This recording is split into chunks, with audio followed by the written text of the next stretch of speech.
I'm wondering, is this really them trying to look out for the data broker, or are you just thinking this is a money grab and they're trying to cover it under think of the children?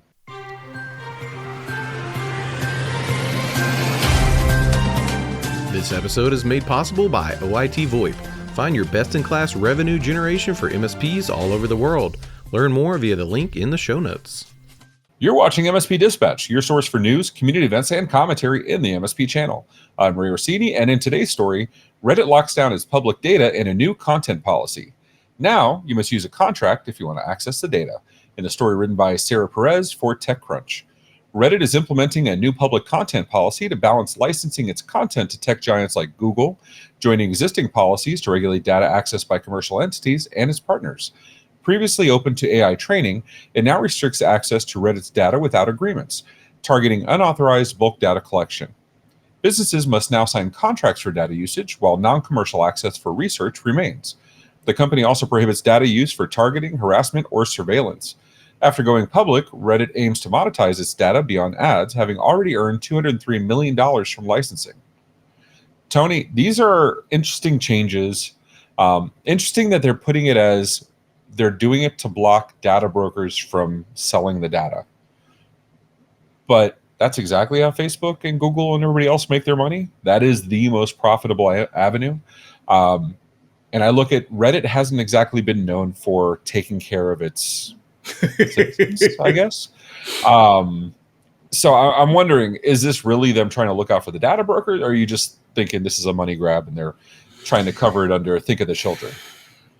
We have a lot of angles that we can play this particular topic, because at the end of the day, there has been so many lockdown procedures taking place for data brokers. And guess what they do? They find another way to extrapolate the data, and there's exceptions to those rules. So the question is, what is the real objective here, and what is the impact going to be?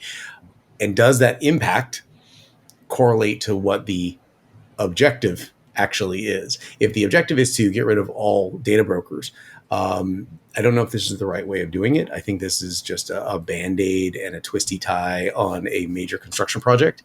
But if they're trying to create a framework of policies and processes to achieve protection and maybe some stability, especially with the advent of AI coming out to automate this data collection, maybe we're just missing something. What are your thoughts? Unpack it.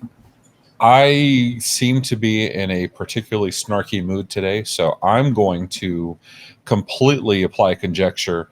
Let's get a little tinfoil hat stuff.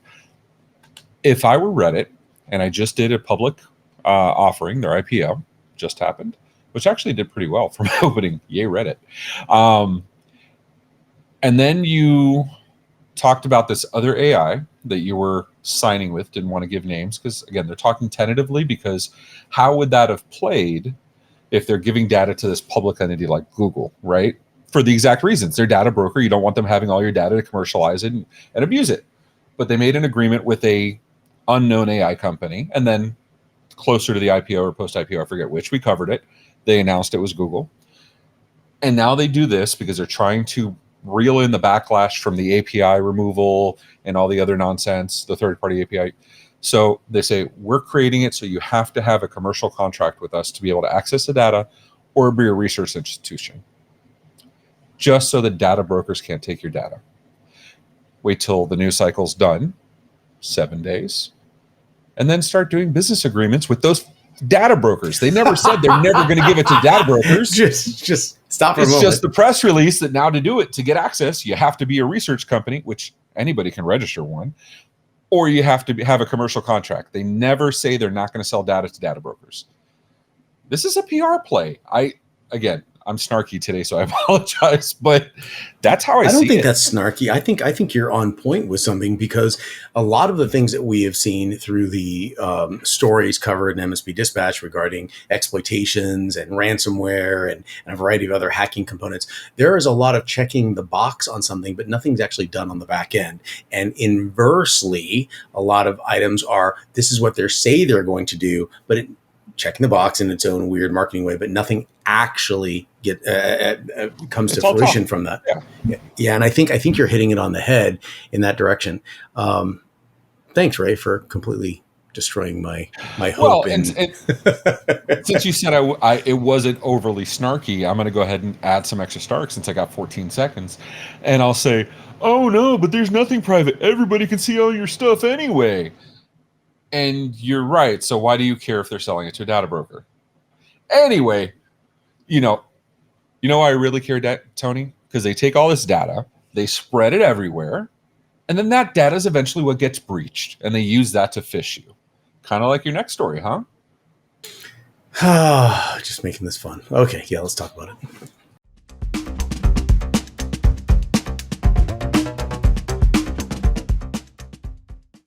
In my notable mention from bleepingcomputer.com, Dell warns of a data breach with 49 million customers allegedly affected. The breach, involving a Dell portal containing purchase-related customer information, prompted the company to notify affected individuals. Data accessed, including names, physical addresses, hardware details, and order information, but not financial data or contact details. Dell is collaborating with authorities and a third-party forensics firm for investigation. Although customers face minimal risk, the data stolen could be used in targeted attacks.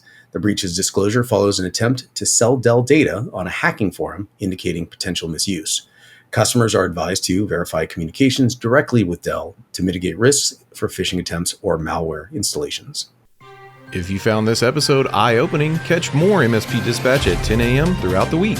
Share your thoughts below, and don't forget to like and subscribe.